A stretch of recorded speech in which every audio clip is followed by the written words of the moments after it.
नमस्कार साथियों, welcome to psychology campus में आपका हार्दिक अभिनंदन और स्वागत करता हूं। उम्मीद करता हूं आपकी तैयारी बहुत अच्छी हो गई होगी। जी हाँ, आपको पता है कि हमारा यानी कि कल 7 जुलाई है और 7 जुलाई को हमारा सीटेट का एग्जाम आयोजित हो रहा है और उसके लिए आप सभी तैयार हो चुके हैं।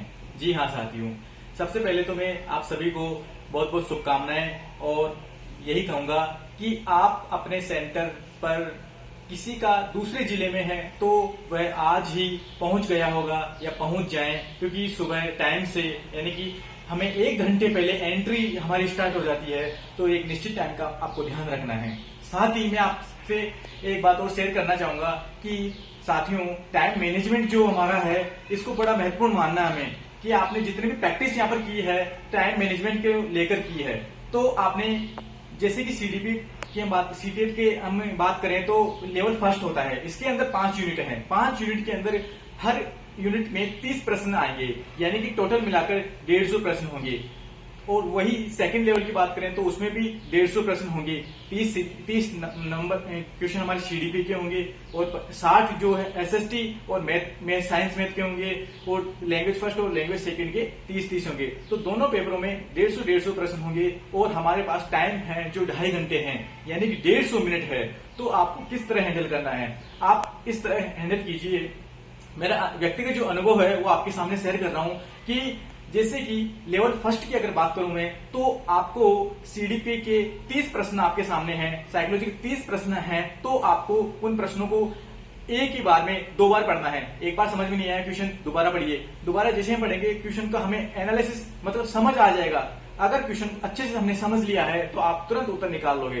तो आप 30 मिनट के अंदर सीडीपी को टिक लगा के उसके तुरंत वहीं ओएमआर सीट में गोली भर लो। उसके बाद आप नेक्स्ट मैथ पर आओ, उसके बाद आप ईवीएस पर आओ, उसके बाद लेवल फर्स्ट लैंग्वेज फर्स्ट और लैंग्वेज सेकंड। जी हाँ, सबसे महत्वपूर्ण बात हमें यह है कि टाइम मैनेजमेंट को आपको बहुत अच्छे तरीके से ध्यान रखना है। जो बच्चा टाइम मैनेजमेंट लेकर नहीं चलेगा वह एग्जाम में मतलब उसके क्वेश्चन छूट सकते हैं, पेपर छूट सकता है। और जो जितना कर लिया हमें, यानी कि लैंग्वेज हो गई, दोनों लैंग्वेज हो गई, तो आपको वहीं भर लो, लेकिन 150 क्वेश्चन ओएमआर में भरना आपको एक साथ नहीं बैठ पाएगा।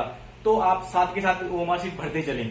साथ ही एक दूसरी महत्वपूर्ण बात यह है कि आपको लैंग्वेज का ध्यान रखना है। जी हाँ, 91% 91 से लेके 120 यानी कि 91 से 120 तक हमारा लैंग्वेज फर्स्ट आएगा, चाहे वह लेवल फर्स्ट हो चाहे लेवल सेकंड हो। 121 वे प्रश्न से 150वें प्रश्न तक हमारा लेवल 2 मतलब सेकंड लैंग्वेज यहाँ आएगा। तो आपको एक इन लैंग्वेज का ध्यान रखना है। आप अच्छे से एडमिट कार्ड में देख लें कि हमारी लैंग्वेज कौन सी है। कई बच्चे कई बार कंफ्यूज हो जाते हैं और हमारी फर्स्ट लैंग्वेज हिंदी होती है और सेकंड लैंग्वेज संस्कृत है, किसी की मानते हैं हम।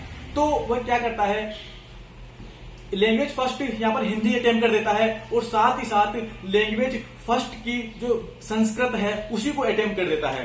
तो इस तरह हमें नहीं करना है। संस्कृत का हमें अलग से पेपर मिलेगा, लैंग्वेज सेकंड का हमें अलग से मिलेगा, तो उस हिसाब से आपको हैंडल करना है। ऊपर देख लेना है कि भाषा द्वितीय है, तो उस हिसाब से आपको पेपर को हैंडल करना है। जी हाँ साथियों, आप बहुत अच्छे तरीके से पेपर करके आएंगे। साइकोलॉजी कैंपस के लिए आपके लिए बहुत ही यहाँ पर शुभकामनाएं देता है और आपसे आशा और उम्मीद करता है। थैंक यू साथियों, बेस्ट ऑफ लक।